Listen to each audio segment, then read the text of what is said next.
Well, now we get to something called the pre-trib rapture. In my opinion, this would be a very strong argument. I have arguments from the Bible as well. The Bible teaches it. Our brother, who was it, John, said it could happen at any time, imminency. There is no, in my opinion, there is no event that could possibly unite the world except the rapture. Where did they go? I don't know. 100 million people vanished. I don't know how many. Could be that many Christians in China. Not that many in Canada, I can guarantee you. And, not in America and not in Europe. NATO will be intact. But 100 million people, at least, vanished from this planet. Now, you can't even imagine that. Where did they go? Who took them? Why didn't they take me? Are they coming back for me? The only event that could possibly unite this world, Muslims, Hindus, Buddhists, Baptists, Presbyterians, there would be a lot of them left too. Everybody is united against a common enemy that has absolutely terrorized this earth.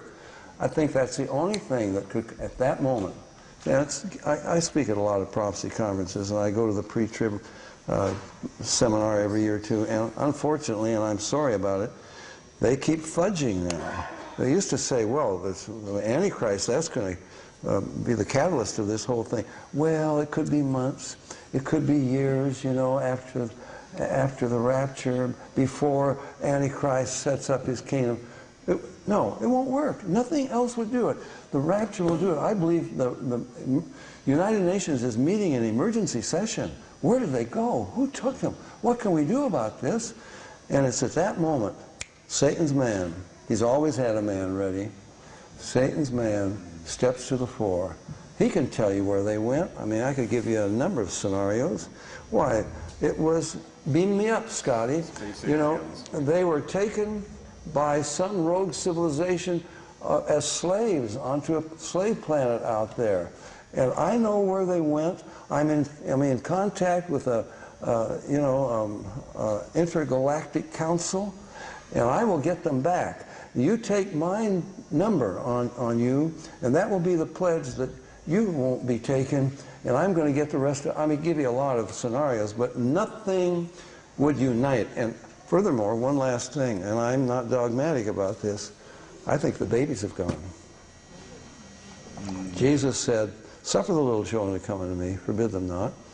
He said, I don't understand this, maybe you can explain it, brother, but Jesus said of babies, of little children, their angels do always behold the face of my Father in heaven. I don't know what that means, but I think they have a special place. These are innocent. And I don't think he's going to leave them to the tender mercies of the Antichrist. Muslims have lost their babies, their little children. Hindus, Buddhists, everybody. If that's the case, wow.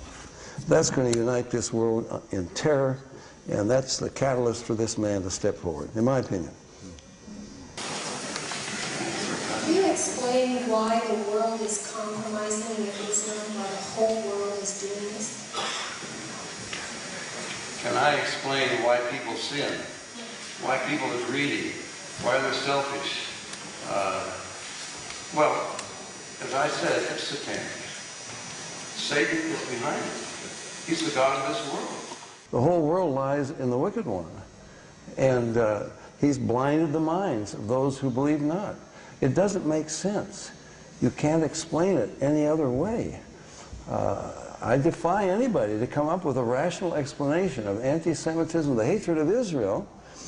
Look, I've been over there a number of times. I've been in the Arab countries as well as Israel. In the loudspeakers in the streets, the imams in the mosques, on TV, everywhere, it is hatred for Israel. Israel must be destroyed.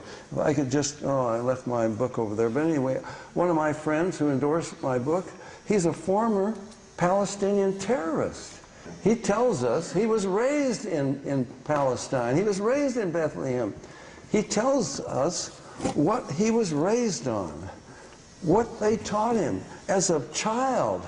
His nursery rhymes were about flying heads and body parts and murder and dying for Allah. This is what he was raised on. Hatred of Israel. They must be destroyed. Now, I've been in Israel a number of times. I've never heard an Israeli vent hatred against the Muslims. They don't say Muslims must be killed, we got to take it over. So you say, how can it be so lopsided? It defies analysis. It's not rational. But there it is, exactly in fulfillment of the Bible prophecy. Right over here. After the rapture, how are they going to incorporate Islam into one world religion? I think they forgot what you said, brother. No, that's okay. Go for it.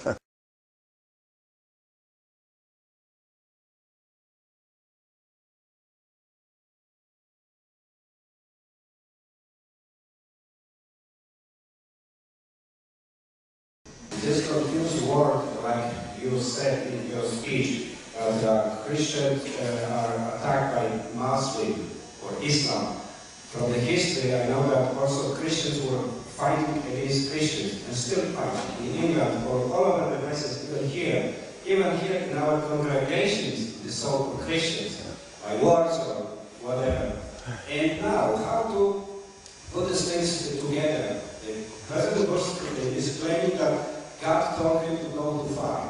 The other side is claiming also God told us. I believe that they serve one God, the same and the devil. Now, I don't know whether you meant they serve one God. Who's the one? Who serves one God?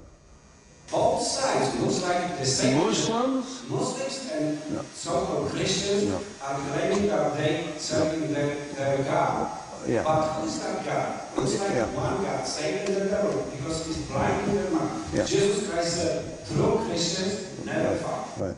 Okay. I never heard Bush say that God told him to do this, number one. He may claim to be a Christian, but he never said God told him to go in there and to do it, okay? Now, there is a big difference. You said Christians fighting Christians. Christians kill people. The Crusaders were not Christians. Right. They waved the cross. But what the Crusaders did, they did it in disobedience of Christ, disobedience of the Bible, disobedience of the example that Christ set.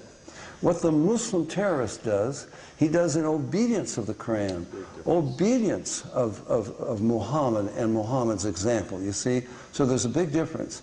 Now, the Muslim would say, yeah, but what about the Jews? They went in there and they wiped out the Canaanites.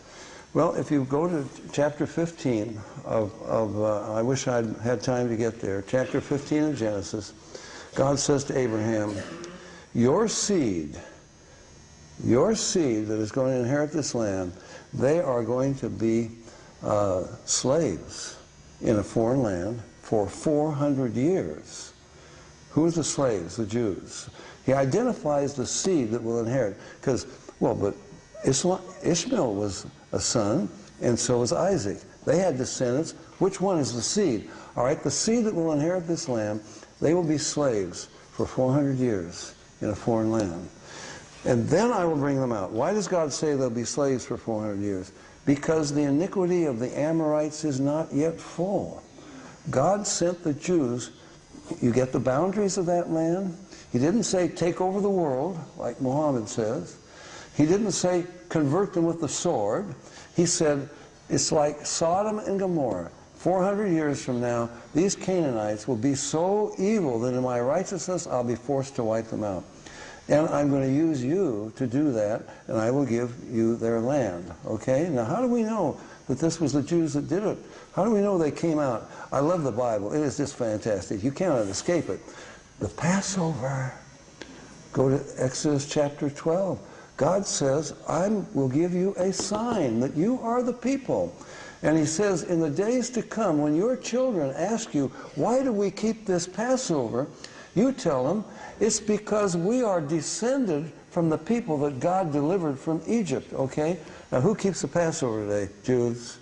not the Arabs and so forth. And if you're not a Jew, you shouldn't keep the Passover. But anyway, I got a little off the subject. But they're not Christians who did that. Christians don't fight Christians. Jesus Christ as well. What? Jewish people rejected Jesus. That, of course they did. Of course they did, yes. Andrew Yeah. Baker's going to talk about that next. He's a Jew, so listen to him. Next over here. Brother Dave, I can assure you that I have been praying for you because I think, I read yesterday, I think that certainly must be a marked man in some ways. I don't know many Muslims about it. But what I'm going to ask you, you said there should be no cry.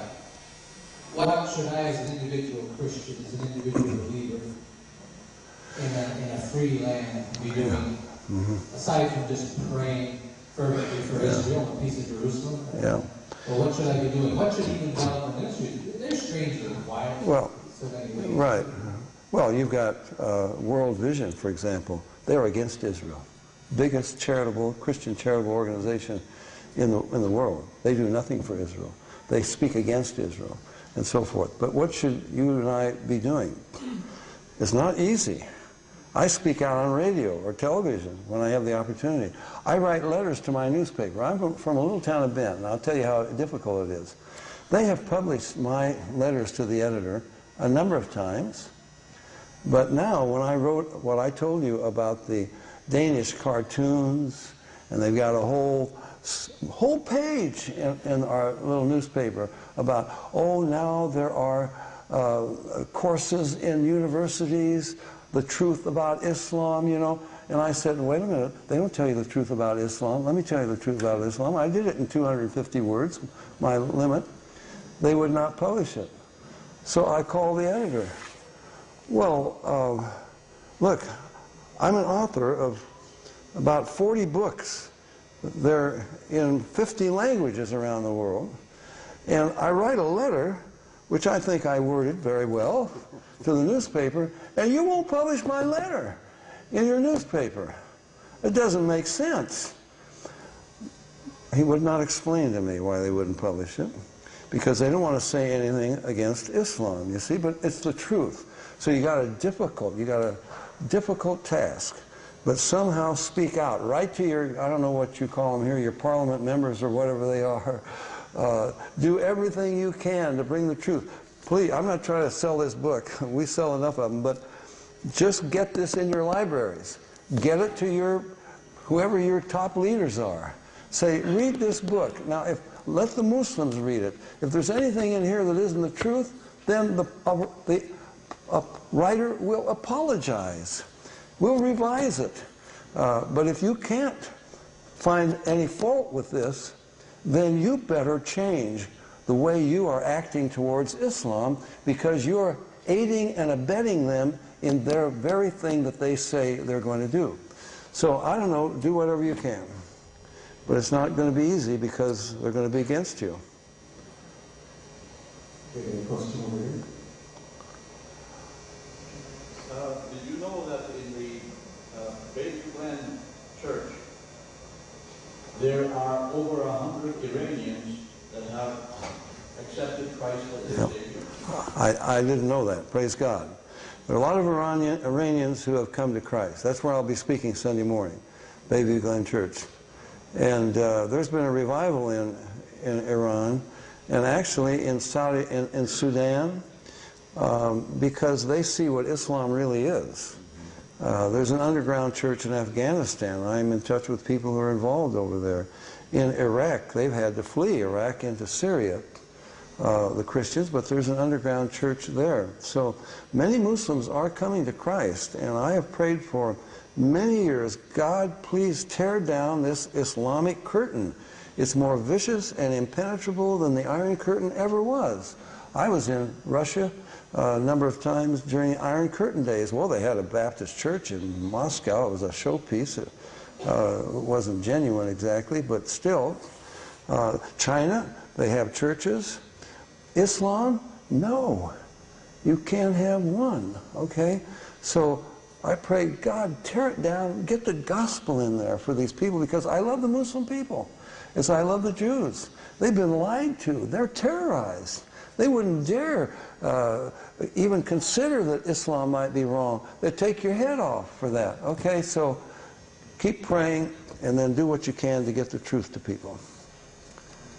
Yeah, that Baby Glen Church, by the way, that's at Bayview and Steeles, and first service tomorrow is at 9:15, the second one's at 11. I won't be talking about this. My first service, my topic is why everything is the way it is. And the second topic is, at what cost a bride? What did it cost Christ to get us to heaven? Who else has a question? Bruce Malone's up there too, folks. If you have a question on the creation issue. Does everybody know where Cain got his wife? Anybody interested in that, real quick? Okay. No.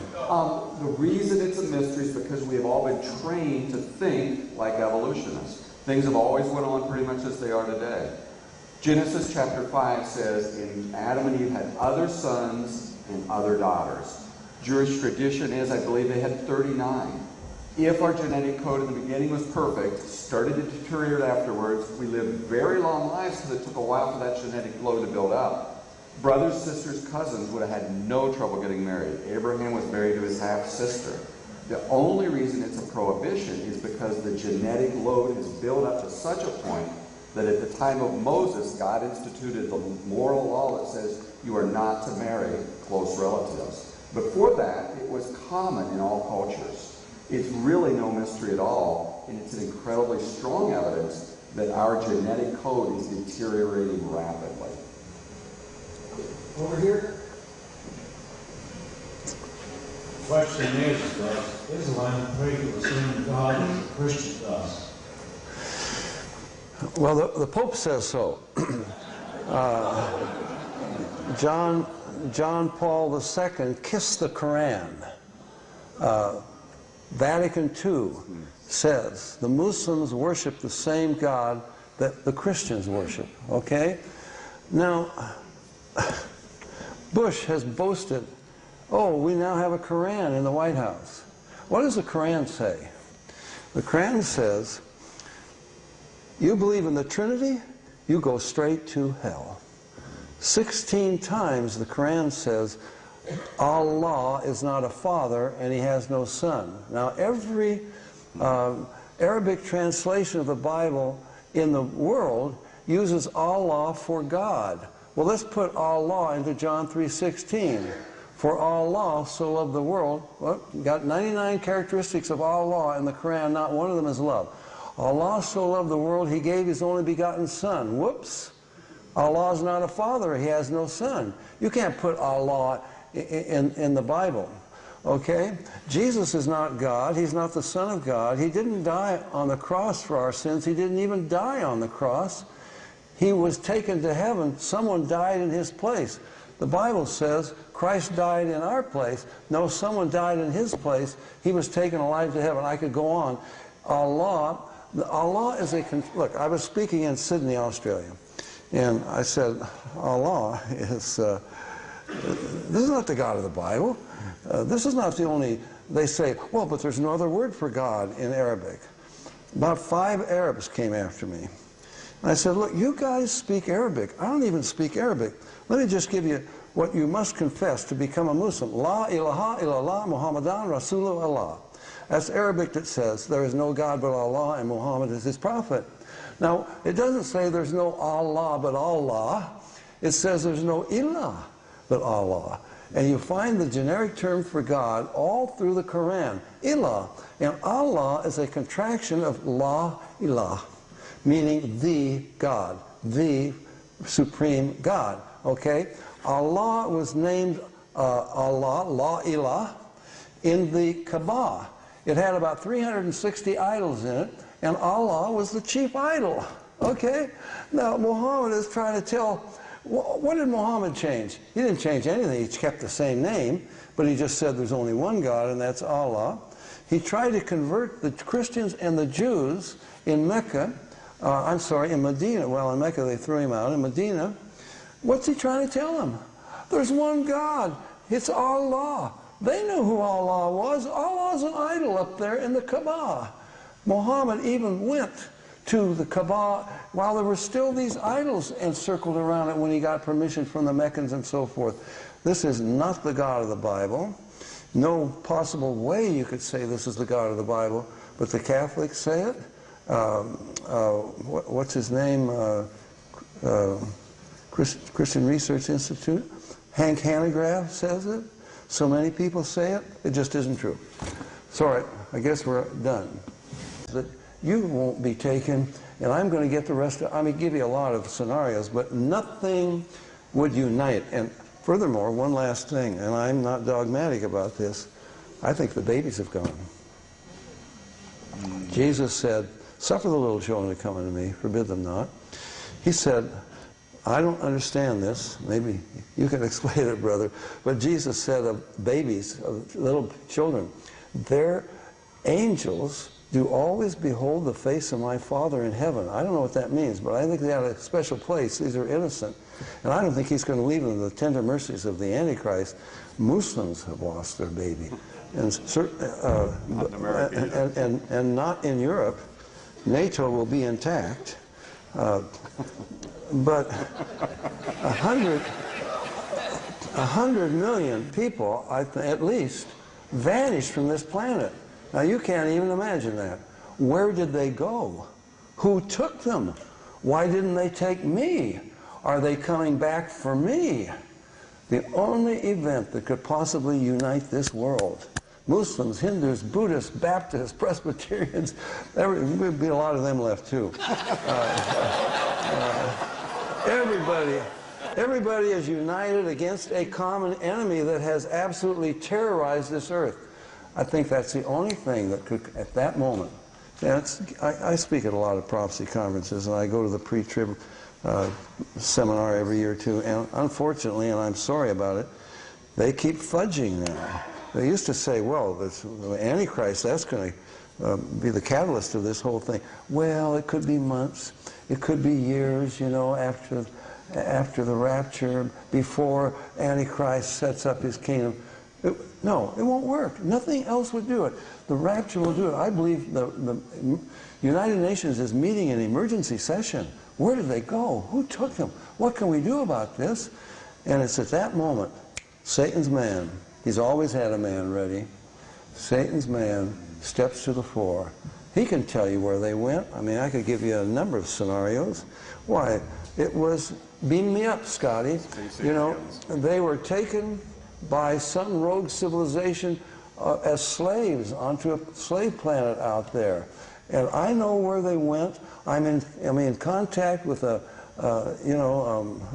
intergalactic council, and I will get them back. You take my number on you, and that will be the pledge. Well, now we get to something called the pre-trib rapture. In my opinion, this would be a very strong argument. I have arguments from the Bible as well. The Bible teaches it. Our brother, who was it, John, said it could happen at any time, imminency. There is no, in my opinion, there is no event that could possibly unite the world except the rapture. Where did they go? I don't know, 100 million people vanished. I don't know how many. Could be that many Christians in China. Not that many in Canada, I can guarantee you.